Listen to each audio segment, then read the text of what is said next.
occidentale. Voilà, en quelque sorte, le menu de notre conversation. Remontons, si vous voulez bien, au texte sacré, c'est-à-dire à la Bible, qui est en fait assez ambivalente à cet égard. Alors effectivement, dans la Bible, il n'est pas énormément question de sexualité, ou plutôt les textes qui en parlent sont souvent un peu contradictoires. Il y a un accent très fort au début, dans le livre de la Genèse, c'est-à-dire que la création du monde, la création de l'homme et de la femme. Donc Dieu, homme et femme, il les créa.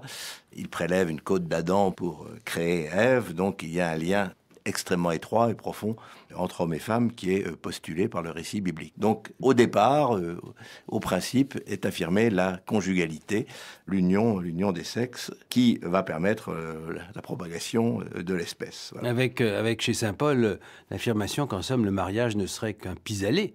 Il disait qu'il est bon pour l'homme de s'abstenir de la femme, toutefois en raison du péril d'impudicité que chaque homme est sa femme et chaque femme son mari, que le mari s'acquitte de son devoir envers sa femme et parallèlement la femme envers son mari. Je dis toutefois aux célibataires et aux veuves qu'il leur est bon de demeurer comme moi, c'est-à-dire célibataires. Ça, c'est une interprétation de Paul, mais disons quand même que dans le Nouveau Testament, le Christ ne parle pratiquement pas de sexualité. Il commence sa vie publique en participant aux noces de Cana.